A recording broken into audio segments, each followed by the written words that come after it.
Welcome to the Ionavation Podcast, where we highlight innovators and entrepreneurs who are redefining what it means to lead, create, and inspire. I'm Tommy Melillo, joined by my co-host. Hi, my name is Jack Huscher, and every episode we sit down with an entrepreneur to unpack their journey and what fuels their processes. Today, we're grateful to have Abe Kasbo, founder and CEO of Verasoni. Welcome, Abe. Thank you, Tommy, and thank you, Jack. Could you give our listeners a snapshot of who you are and what you do? So I'm CEO of Verasoni. We're a marketing firm. We come in on the consultancy side, and then we help our clients strategize and execute across the board. So across channels, across media channels, we build brands, e-commerce, basically anything that companies need in terms of marketing communications, we do. But I'm also a social entrepreneur, and I'm also an investor, an entrepreneur myself on the private investment side. What's your social venture?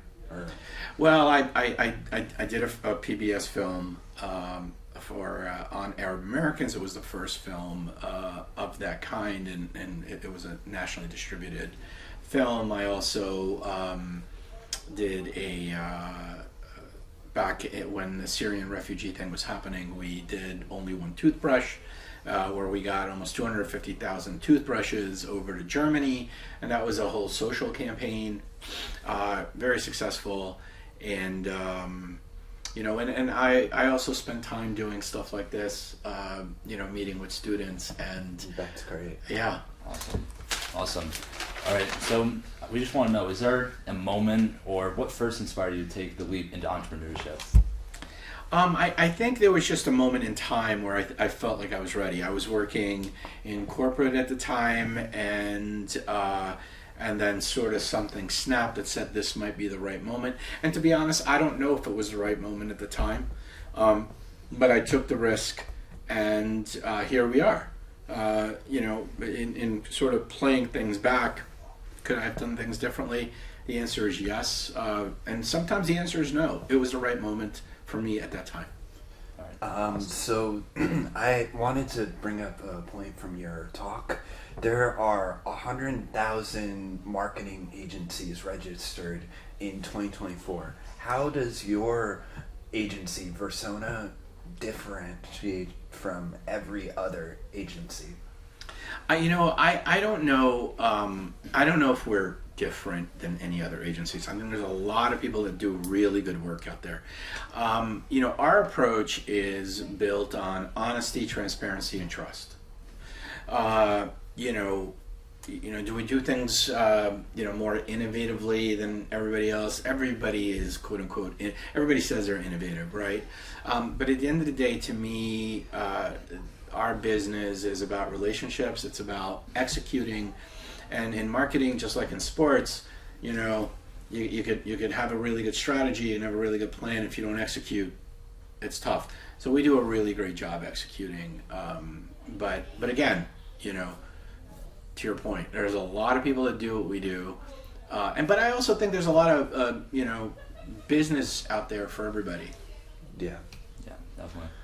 One question I want to ask, follow up on that. You mentioned just your idea generation and putting that into action. So imagine as an entrepreneur, you have a whole lot of ideas flowing in your head. How do you kind of narrow down on one or a few ideas and then put those ideas into action? I think that's a great question, and I think that you've got to come down to two things. One is it executable, right? Is there value behind that execution?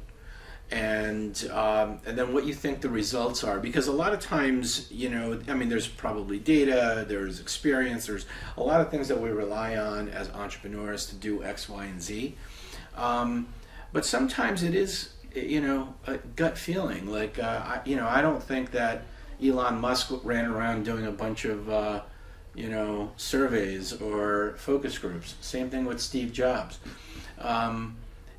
If you think you can execute against this and there's value, and the outcomes are going to be within an acceptable range, you go for it, right? Okay. But everybody has to assess risk differently. I mean, let me rephrase that. Everybody's risk level is different, right? So you and I might look at the same thing.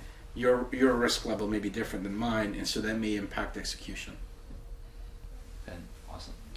You mentioned in your talk also the BS in marketing. Can you elaborate to that to our listeners?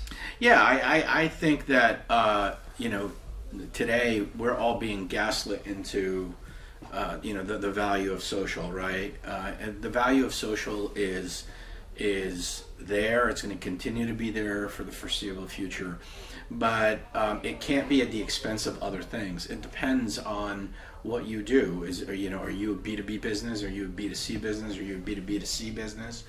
And then where's your audience, right? This isn't all about posting on social. It is not about advertising on social. It is, you're dealing with human relationships. And then what's the value of the human relationships? Because at the end of the day, a bot isn't necessarily buying your product right now. A human is. So it's not just a platform. It's what you say about your business, how you represent yourself. It's the entire package.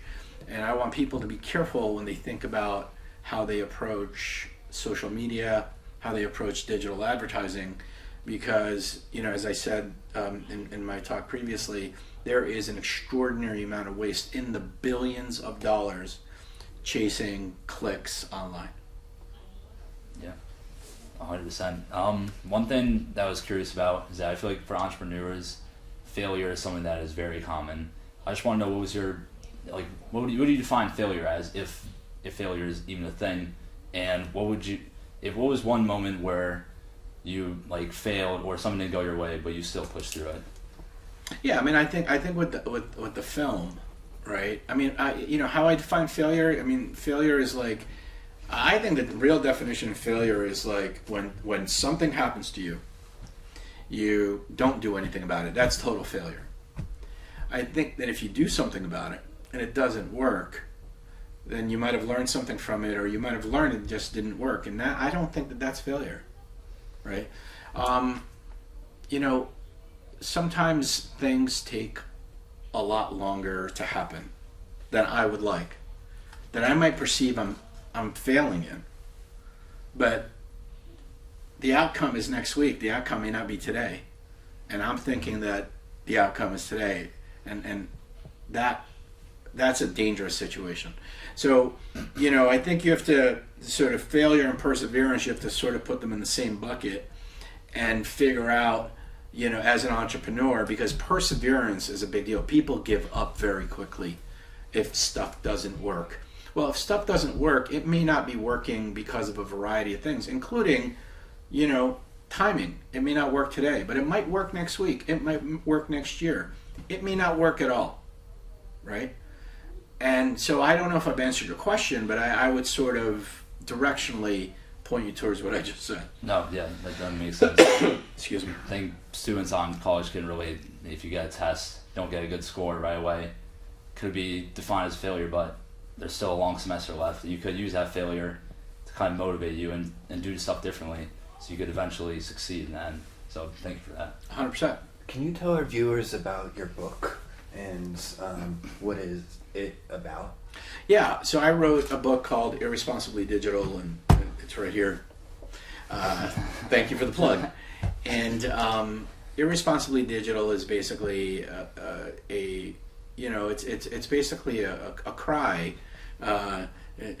Some might call it a bitching session about marketing and some of the pitfalls that we all go through, not just the Fortune 500s of the world, but it takes you through a variety of scenarios where it talks about the digital landscape. It talks about branding. We talk about and we also address the waste, the extraordinary waste in marketing, which is sort of pushed under the table these days, because remember, all of this is a money-making operation for a lot of people.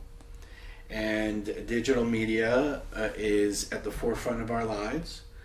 But again, marketing, as I said before, is not a digital media play alone. It's very important. You have to do it. It's at what level do you have to do it? And I think a lot of those themes are in the book. What are your views on personal branding? Yeah, I think personal branding. Well, personal branding is, it's an interesting social construct today, right? Because Warren Buffett didn't set out to be a personal brand. He set out to be the best money manager he could be. Michael Jordan never set out to be a brand. He set out to be the best basketball player on earth. Caitlin Clark didn't wake up one day when she was 11 saying, I want to become a personal brand. She said, I want to become the best basketball player on earth. And so branding is a consequence of what people do. It's a consequence. It's a laggard indicator. It is not a thing that people do, right? So it's how people feel about you. It's how people feel about me. And that happens over time, over relationships. The concept of a personal brand today, I'm afraid, is getting hijacked because of, people think, I got to do a TikTok, or I got to do this, or I got to do that. Fantastic. Who's your audience? How do people feel about you? Right.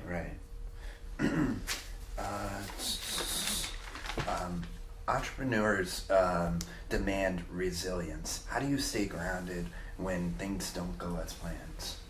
I think that's also like a really great question. I don't know if I stay grounded. I think that I stay true to the vision, to where I want to go. Do I get upset when things don't go my way? Yes, the answer is yes. But I have to temper that with the greater vision, right? I'm human like everybody else. We just have to. I have to. I'll use a basketball term, and I always use this. It's like, there's a turnover. Yeah. Right. Get back on defense. Get the ball back. That's it. Right. Stay in the game. Exactly. I didn't want to touch on that, as I already mentioned from your talk that you're a coach, and I think that a lot of people can relate to playing sports. So how would you, I guess, compare being an entrepreneur, running your own business, to coaching a sports team, or even being involved in sports? Yeah, I think in sports you have to be adaptable, right? There's certain situations in the game where something's going to happen. You have to adapt. And I think that adaptability is a big deal for entrepreneurs. You have got to be able to adapt. You're going down a particular road, you get a roadblock, what do you do about it, right? So it's not what happens to you. It is literally what you do about it. And it's that frame of mind that we have to win the game. The game has a time frame. And what do we do within that time frame? So there's so much to me that I've learned from sports, and learned from coaching, and I've learned from players and other coaches that I bring into into entrepreneurship, into business, and into marketing, because marketing is competitive, right? Being an entrepreneur is competitive, and a lot of times as an entrepreneur, especially solo entrepreneurs in the beginning, you're competing with your own self, right? Like, we all have demons that we're dealing with, and you have to deal with that.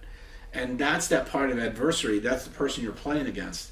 The more that you get that person inside your head on your team, the better it is. So I've been wanting to ask you this. What was one of your favorite or worst client experiences? Oh man, you're gonna make me say this in client experiences. Yeah, I think I talked about this in my in the e-talk, and I remember when I first started the business, I went into this meeting in New York, and this guy just this guy was relentless. He just kicked my ass, and I don't know if I was unprepared, professionally, or maybe unprepared mentally. But I was clearly unprepared, and I walked out of there vowing that will never, ever happen again. Yeah. Makes sense. Do you have anything else? All right. I think our last question is for people who are watching who are thinking about being entrepreneurs or who already are entrepreneurs. What advice would you give them to start, if they already are entrepreneurs, how would they scale their venture? I would say start by starting. I would say that get to know yourself a little bit and take it easy on yourself. Meaning that, like, be forgiving about things, because we all are. I think as entrepreneurs, you're a competitor. You get to be hard on yourself, and you get tired, especially solo entrepreneurs, right? Solopreneurs are. It's an isolating thing. You're out on an island, and also everybody's giving you their opinion about your venture. This is going to work. This doesn't work. Blah, blah, blah, blah, whatever, right? Fine, great. You've got to put that in a box and continue to focus on your plans. Execute against your plans. If you fail, great. Get up, do it again. And sometimes your ideas are not good. And if you recognize that early on, then you can do other things, right? So, I would say put that in a box and kind of just make it your own. Final question before we end is, where can students connect with you? They could reach me on LinkedIn. If you go to LinkedIn, Abe Kasbo, and I think I might be the only Abe Kasbo on there. They could reach out, connect, and yeah. Of course. If you enjoyed this conversation, be sure to like and subscribe at Hynes Institute, YouTube, and follow us on Instagram. Share it with 8 friends. Join us next time as we continue to exploring the minds of entrepreneurs who are shaping the future.